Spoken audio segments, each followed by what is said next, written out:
In this clip I'd like to talk about personalisation of the open source point of sale program.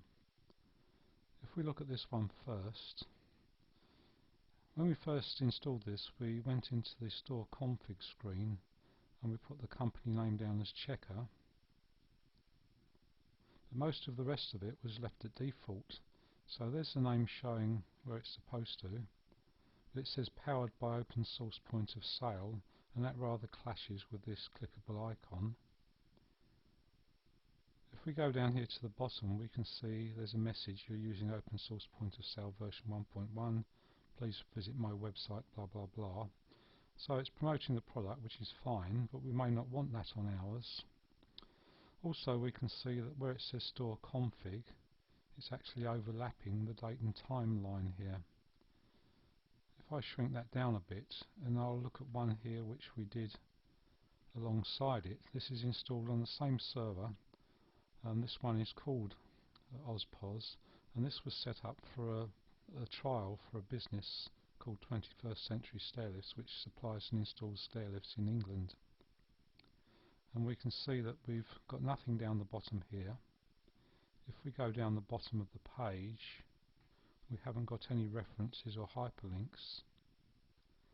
Up here we change store config to admin. It does the same thing, except that it fits on the line nicely. We can change the wording of any of these, and we can also make the icons smaller, the images, if we want to. Instead of saying 32 by 32, we can make them 16 by 16 or something, so they don't occupy so much space, and also they may all fit down the page instead of running off the page. There are various things we can do there. Let's have a look at something else that we can do. If I go into reports,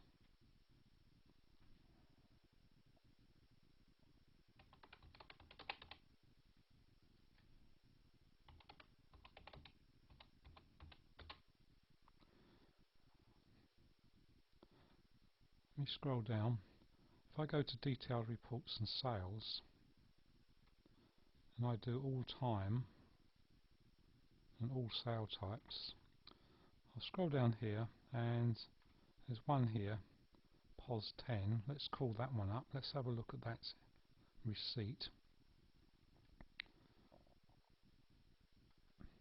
And we can see here it's got the name and address of the business, and the customer is Mr. J. Bauer. It's got a sale ID, and the employee who made the sale was the store manager. It's got VAT here because evidently this customer wasn't able to claim any relief from tax, so they paid, and they paid by credit card. We can, if we want, left justify all of this. We can move all of this data right across to the left, and we can make a receipt that looks a lot different to this. It should have the address of the person on here, ideally, but not necessarily, so it can be personalised. Now, something we can do if we wanted to, if we're in that kind of business, like the stairlift business, we could take this program on a laptop, or we could have it installed on the internet, and we could connect to it over the internet whilst at a customer's home. So if a salesman or an engineer, a surveyor, went and did a survey for a stairlift, he could measure the staircase, or she could measure the staircase, give a quotation to the customer. They could print out a quotation instead of an invoice or receipt like this, and they could, if they wanted, make the sale. If the sale was all transacted while they were at the customer's premises, they could maybe take a checkers payment, they could take cash, they could have a credit card facility and take a payment by card, credit card or a debit card, and they could issue a receipt, because in the customer part of this, if we look up Bauer, there is an email box here, and if we had a genuine email address for that customer, then when we get to the checkout stage we can email a receipt to that person automatically. So before the salesman leaves the customer's home, they can actually show them a receipt. Let me go back to sales and we can do that perhaps.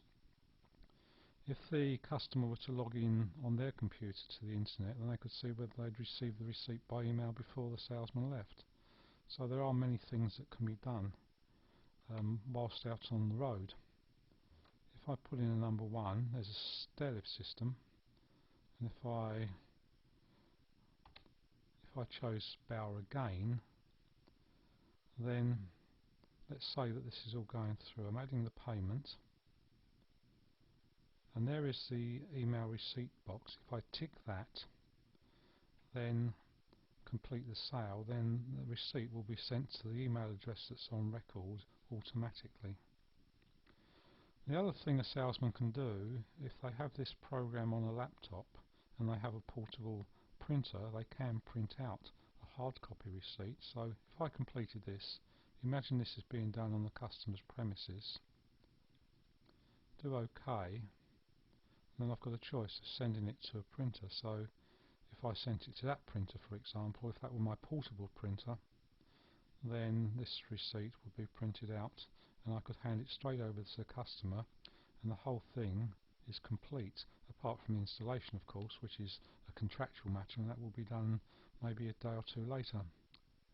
Because this is a web page, we can always look at a print preview, and that's what it would look like on an A4 sheet.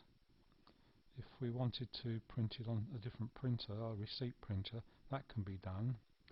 And because this is used in many shops, this program, receipt printers with 80mm wide paper or smaller is the norm, so that's obviously quite feasible.